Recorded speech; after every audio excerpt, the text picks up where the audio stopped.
Hi, I'm Nancy Chavez and today I'm gonna talk to you about India. Today we're gonna learn about India in the 19th century. Let's start. India is the second most populous nation in the world. It has 14 official languages, but in trade and politics, English is the main one. And also is the most populous democracy in the world. But what made India the country that is nowadays? At first, India was a non-independent government because it was dependent of Britain. So today I'm gonna talk to you about the history of India in this period. In 1905, the partition of Bengal, announced by the Viceroy of India, Lord Curzon, this was the first main event of this time.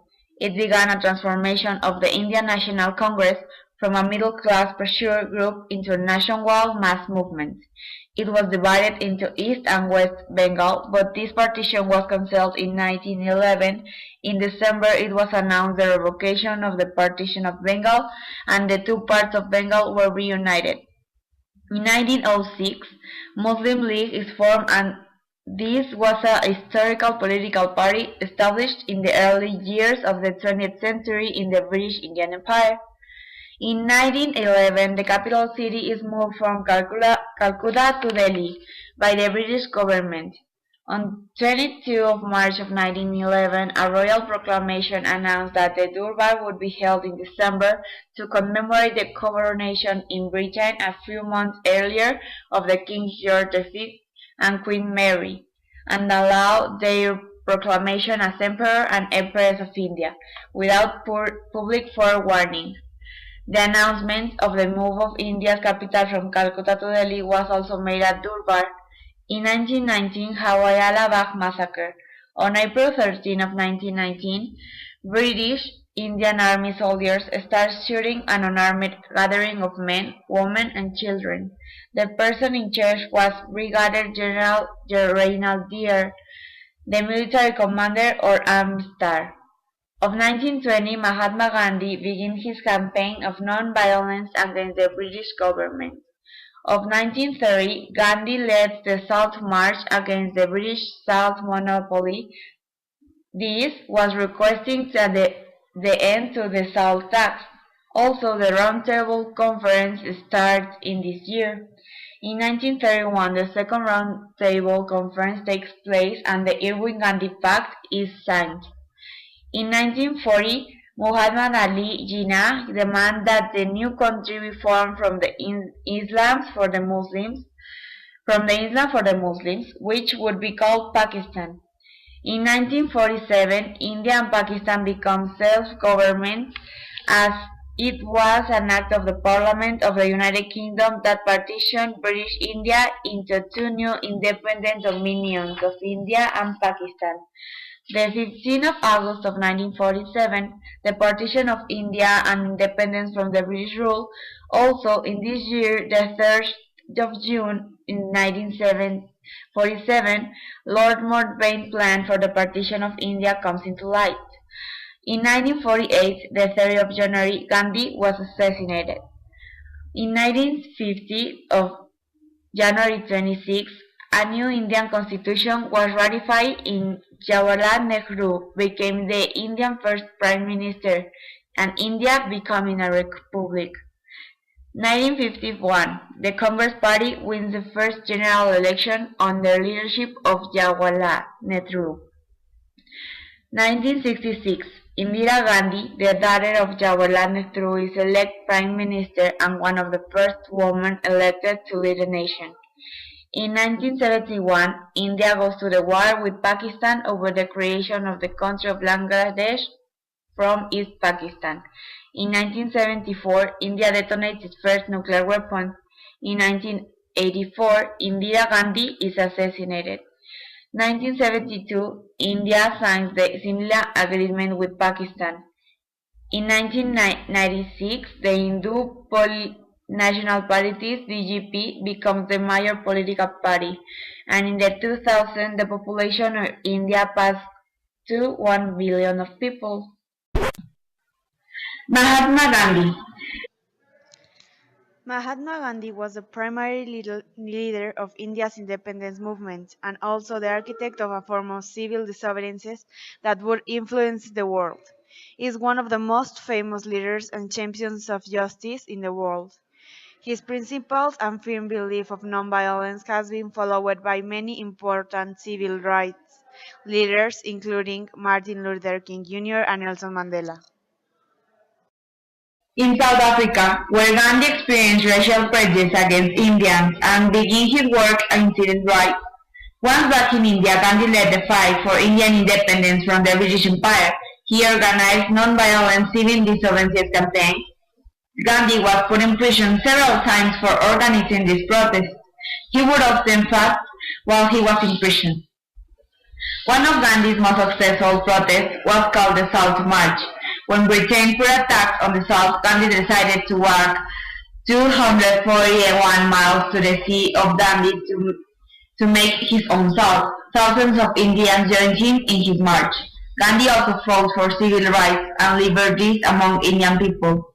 Gandhi was assassinated on January 30 of 1948. He was shot at a prayer meeting by a terrorist. Britain control over India.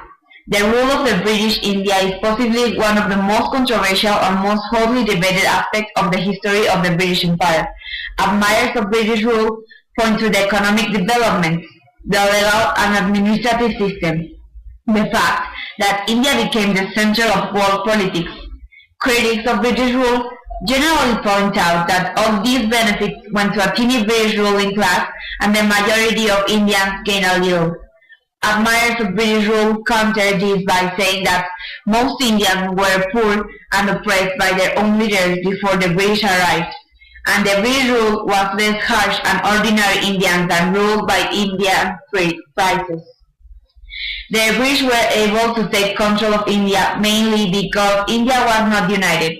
The British signed treaties and made military training alliances with many of the independent states that made up India. The British were effective at infiltrating these states and gradually taking control. Independence of India. Early in 1947, Attlee announced that Britain would leave India no later than June of 1948. A new viceroy was appointed, Lord Mountbatten, and she concluded that the peace could only be achieved if partition was introduced. The Hindu Congress agreed with him. Mountbatten became convinced that any delay would increase violence, and he pushed forward the date to Britain leaving India to August of 1947. In August of 1947, the Indian Independence Act was signed. This separated the Muslim majority areas from India to create the independent state of Pakistan. This new state was split in two, the two parts being 1,000 miles away. The act was not easy to put in action. Progress of the country. 65 years ago, India's post-independence democracy constitution went into effect, paving the way from the country to become not only a democratic, but the world's largest democracy. Today, as a country of well over 1 billion people composing great diversity of ethnicity and economic status of spanning crowded cities and remote villages, India is a paradigm of both and the challenges and the successes of building a government that seeks to empower all its people. As the U.S. government's development finance institution, OPIC, has invested nearly $2.7 billion across 148 development projects in India since 1974. Over the past 5 years, our portfolio in India has increased more than fivefold to $734.3 million. Much of OPIC's recent work in India with our private sector partners has been aimed at the country's extensive rural population that lives without some of the essentials of modern life, like clean water, access to financial services, or basic lighting to enable their children to study or keep their shops open after dark. Since the mid-1980s, India has slowly opened up its market through economic liberalization. After more fundamental reforms in 1981 and the renewal in the 2000, India has progressed toward a free market economy. The economic growth has been driven by the expansion of services that have been growing constantly faster than other factors. The British Raj. The history of the British Raj refers to the period of British rule on the Indian subcontinent between 1858 and 1947. The system of governance was instituted in 1858 when the rule of East India Company was transferred to the Crown in the person of Queen Victoria, who in 1876 was proclaimed Empress of India. It lasted until 1947 when the British provinces of India were partitioned into two sovereign dominion states, the Dominion of India and the Dominion of Pakistan. In the 17th century, India was comprised of individual territories controlled by different rulers, so the Aik brokered contracts with these rulers gradually gained influence over the subcontinent. As the Aik increased its administrative and political power in India, conditions between the Indians and the European colonizers became more hostile. Direct British rule became known as the Raj. By 1919, after India helped the British in the World War I, the ink fused on attaining people independence. It was then that Gandhi emerged and made the Salt March taxing the mineral that India people relied for survival was just one of way that the British government kept Indians under its thumb. Britain abolished its own salt tax in 1925. When Gandhi got to the sea, he collected a chunk of salt, which was against the law. The act inspired a crime wave of illegal salt collection and a thousand of arrests. His march was a symbolic protest designed to attract media attention and inspire action more than anything else. Many historians now consider its most powerful campaign. It soon led to the Gandhi-Irwin Pact, an agreement that made it legal for people to gather and manufacture salt. I think India is through a very good transition nowadays because it's a very functional country. It has an excellent economy and it is fighting a lot against its own poverty with education. I think this is the best thing a country could do about it. I think it has been past a rough time, but it can get over it and fix their problems. India has been intelligent of how to get money and in want to invest it.